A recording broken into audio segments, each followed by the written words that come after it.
Even when landlords follow the law, situations like this can create unexpected vacancies, increased turnover costs, and ultimately lost rent.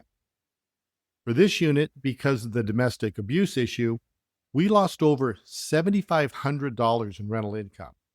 And that does not include the legal fees we had to pay. That does not include the time it took to process the move out with inspection, photos, and turning the unit.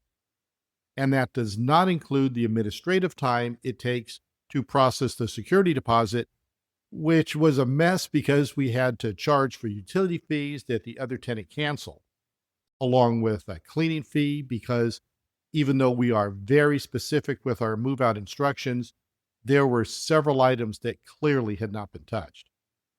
We had time spent on marketing the unit, meeting prospects to do showings, processing multiple applications, and ultimately the lease. And the unit binder had to be updated to include some changes that were made to our policies. So turnovers are not just the physical stuff you have to do to a unit. There's also a lot of time pushing paperwork as well. Sometimes doing the right thing still costs money. Welcome to Your Landlord Resource Podcast. Many moons ago, when I started as a landlord, I was as green as it gets. I may have had my real estate license, but I lacked confidence and the hands-on experience needed when it came to dealing with tenants, leases, maintenance, and bookkeeping. After many failed attempts, fast forward to today, Kevin and I have doubled our doors and created an organized, professionally operated rental property business. Want to go from overwhelmed to confident? If you're an ambitious landlord or maybe one in the making, join us as we provide strategies and teach actionable steps to help you reach your goals and the lifestyle you desire, all while building a streamlined and profitable rental property business. This is Your Landlord Resource Podcast. Well, hello there, landlords, and thank you for tuning in to this episode of the Your Landlord Resource Podcast. I am your host, Stacy, and I'm here with my co-host, co-business partner, and the person I cohabitate with, my husband, Kevin. Oh, nice. We cohabitate, huh? You are aware that means we're committed, but not married, right? I guess. It's just getting harder to find ways to introduce you. Maybe we should just have you begin and then you can introduce me. No, thank you. I'm sure you'll find other creative ways to introduce me. Just make sure it's as your husband, not your boyfriend. What did your mom's friend used to call me before we were married? Was it your sidekick? Sidekick. Jeez. No, you were my companion. Oh, Jesus. Yeah. I don't think I was able to control the look on my face when she said that. Yeah, well, she had been married twice already and then dated more after that. And this is in her, at least mid-80s, mind you. And so I guess she decided all older couples should just stay unmarried and call each other their companion.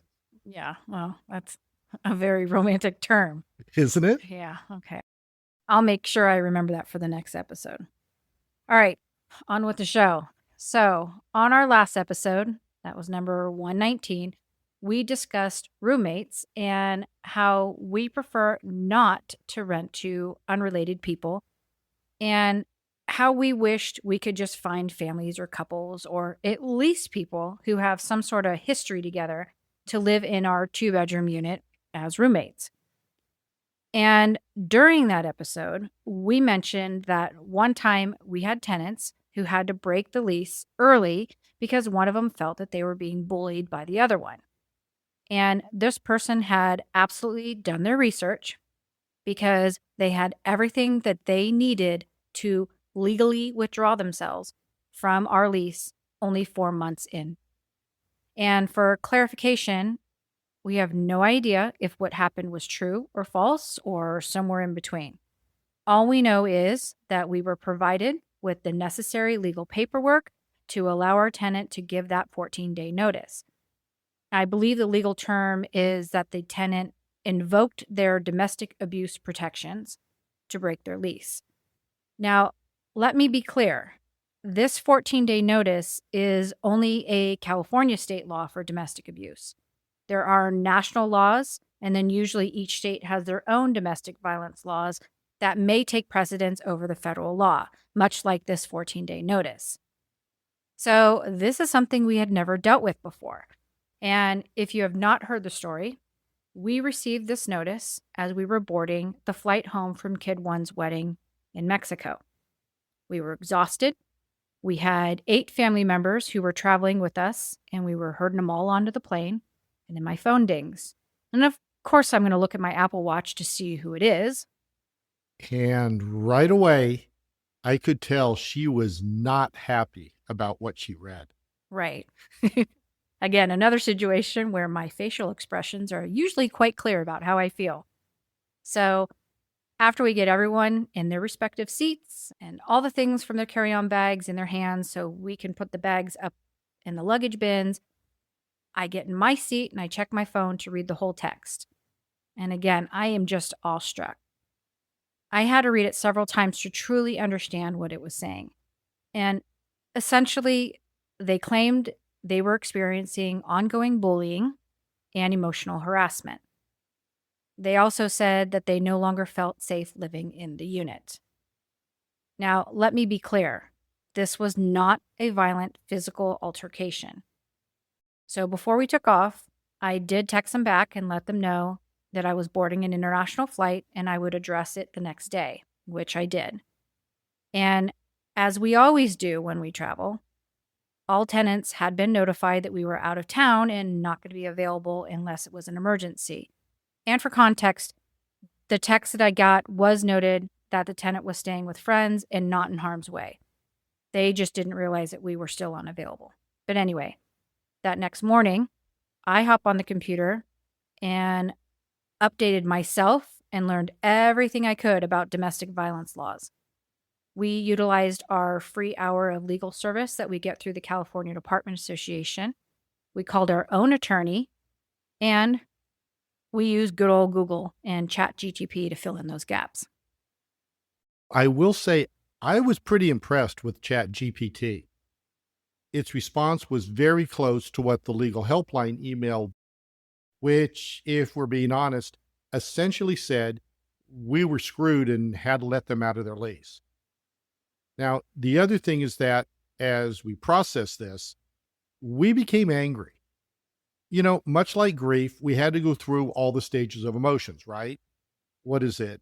Shock, denial, anger, bargaining, sadness, and I guess finally acceptance.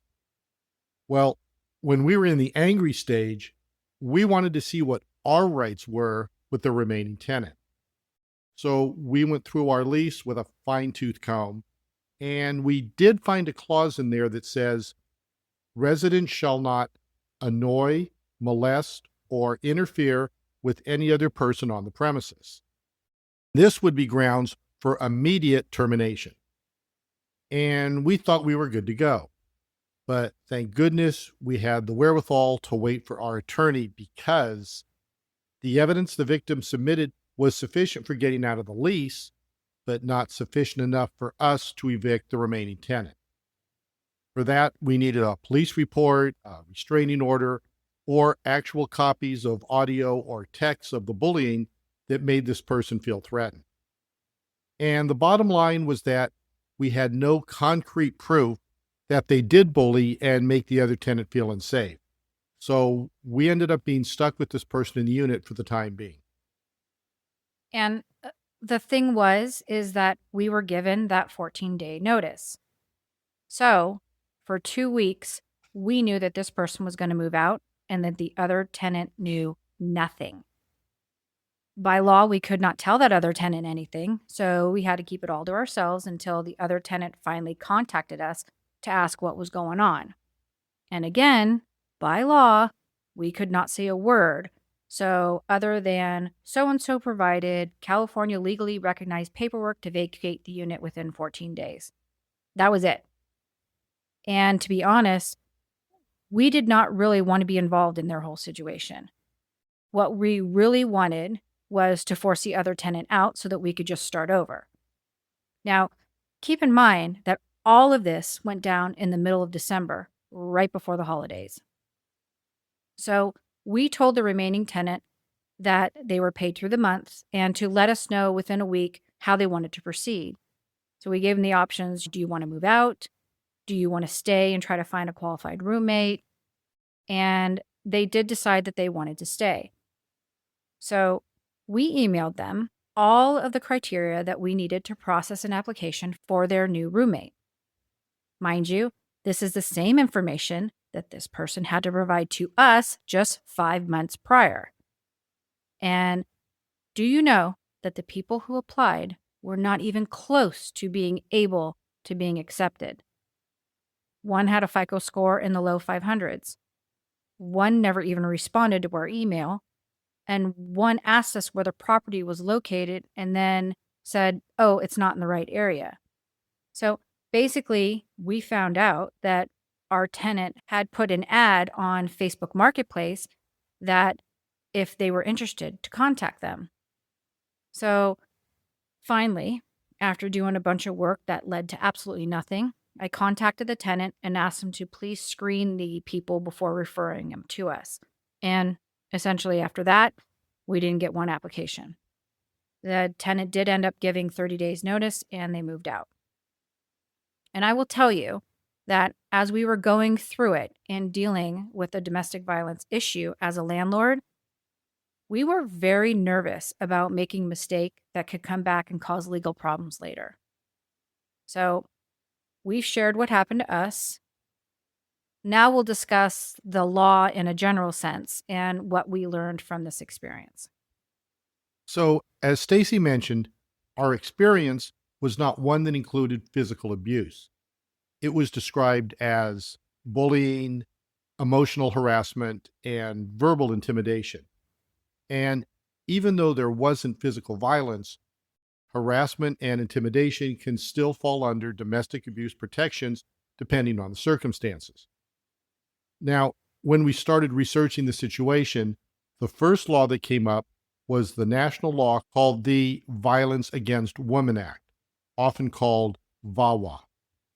And this law provides housing protections primarily for federally assisted housing. So think Section 8, public housing, voucher program, stuff like that. This does not directly apply to small private landlords, which is why state laws are very important. But the bottom line was that VAWA allows something called lease bifurcation. This means that a landlord may be able to remove the abusive tenant, allowing the victim to stay. And the reason behind this is to protect the victim from becoming homeless due to someone else's actions. Now, in our case, we could not remove the quote-unquote abuser because we did not have proof. And of what we did know, the situation did not fall under the parameters of VAWA.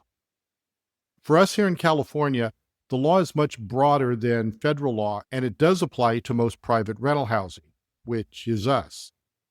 So, this law includes early lease termination, which means victims of domestic violence, stalking, sexual assault, human trafficking, and abuse that creates a credible threat of safety.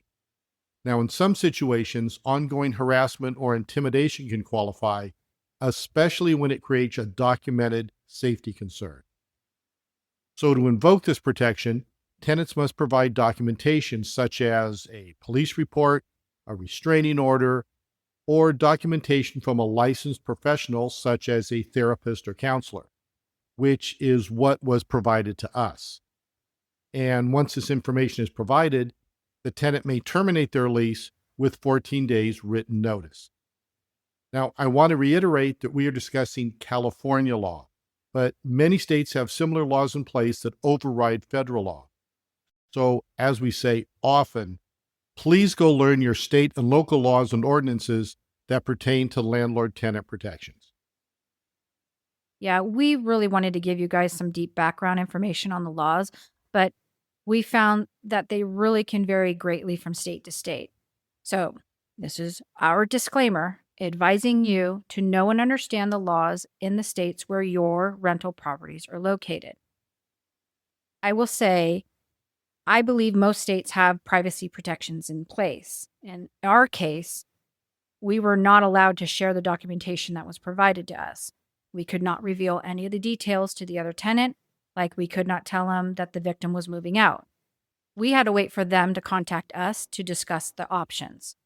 And when they finally did reach out, we could not, nor would we anyway, discuss any evidence of the alleged abuser.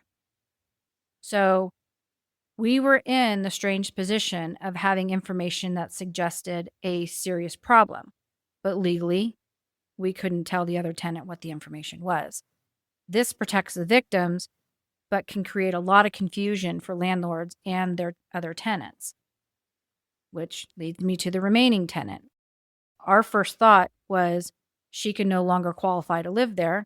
Should we evict her? Well, I think our first thought was if this person is capable of doing these things, let's get him out of our unit. Right. And I think that was the anger part that we talked about earlier. We were mad and thinking if this was all true, that this tenant had put us in a really crappy position. So after verifying that the outgoing tenant had indeed provided us with the necessary paperwork to exit the lease early, what were our rights for evicting the remaining tenant? And what we found was that our lease had several areas that covered tenant behavior. And all leases should have a clause that is titled the right to quiet enjoyment. And where many think that this clause pertains to noise, it also prohibits tenants from harassing, bullying, disturbing, or interfering with the peaceful enjoyment of other residents. So technically, if harassment or intimidation is proven, that can be grounds for eviction under nuisance or quiet enjoyment violations.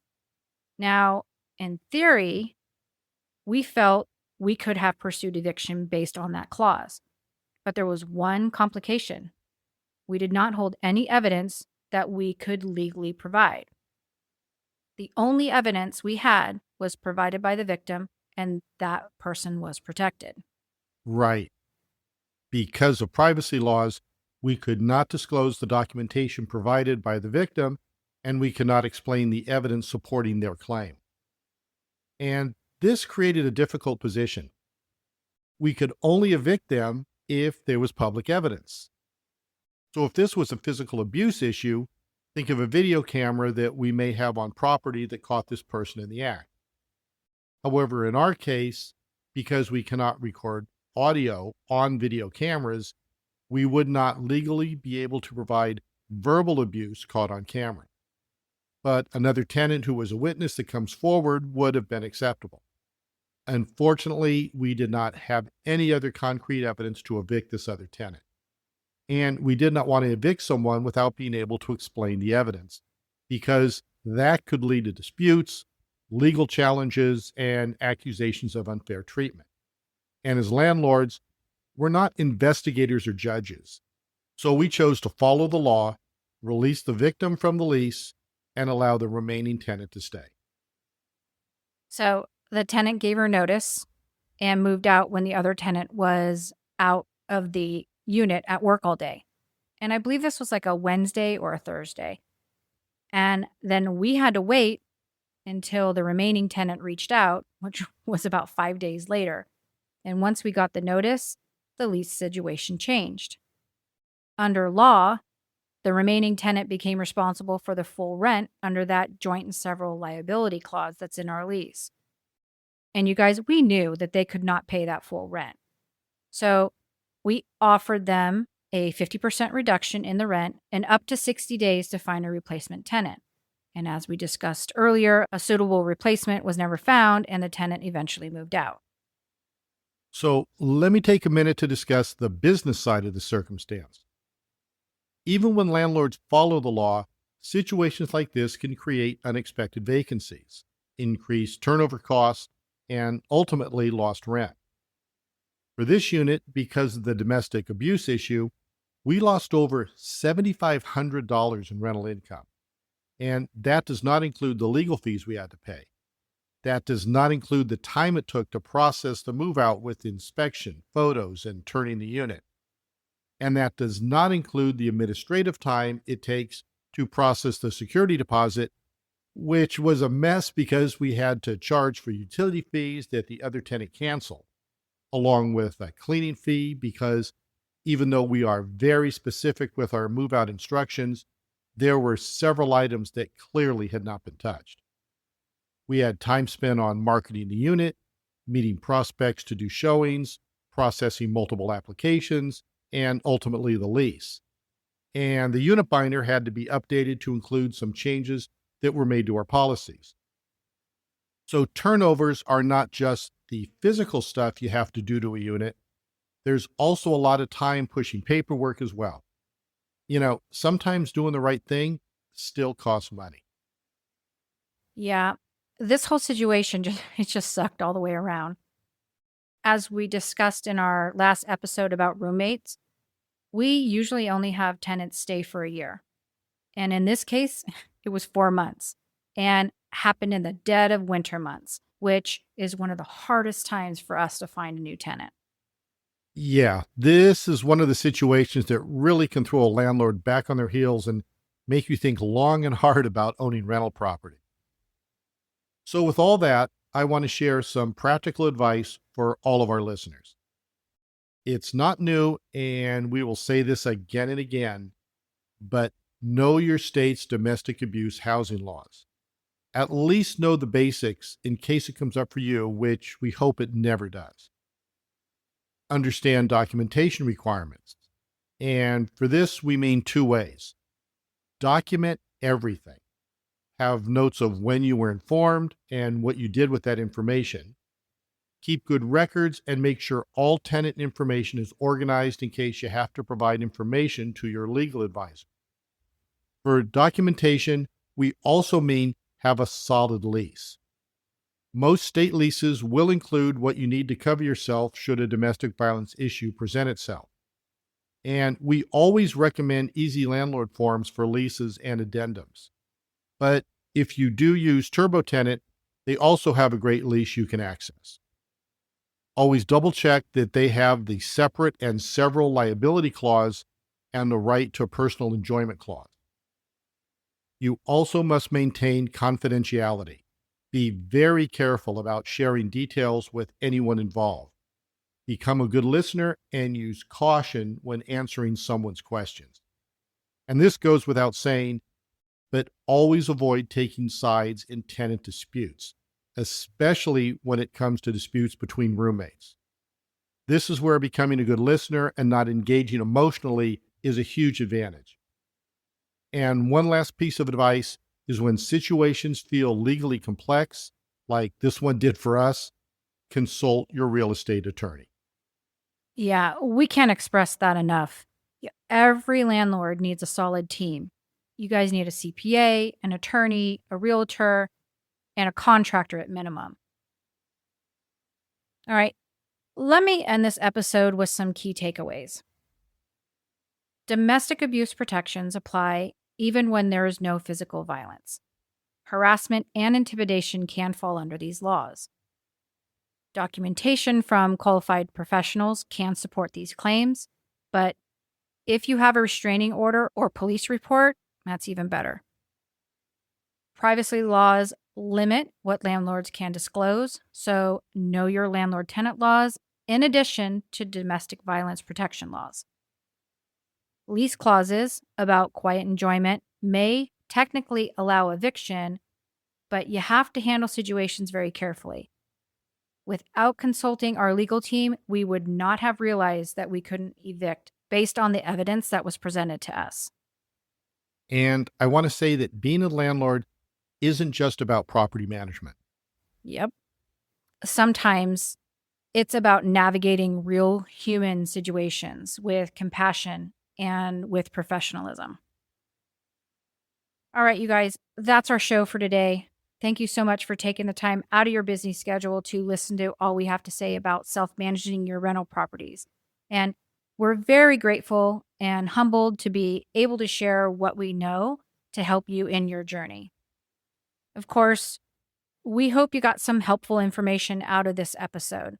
And if you wouldn't mind helping us out, we would really appreciate you leaving us a kind review or sharing the podcast with another landlord that you might know. If you want to hear more, follow or subscribe to the podcast so that each week the episodes are downloaded right to your favorite podcast platform. We'd love to stay in contact with you. So if you have a question or you want to suggest a subject for our podcast, you can text us at 650-489-4447, or you can email us at Stacy@yourlandlordresource.com. That's Stacy with an IE, or Kevin@yourlandlordresource.com. And we'll put the link in the show notes for all that too. Also, in the show notes, you can find links to all the downloads that we offer, ways to sign up for our newsletter, links to our private Facebook group that's just for landlords, and of course, all the social media accounts and our YouTube account where we share very informative and detailed tips and tricks for landlords. So go check those out. I think that's about it. Thanks again. And until next time, you've got this, landlords.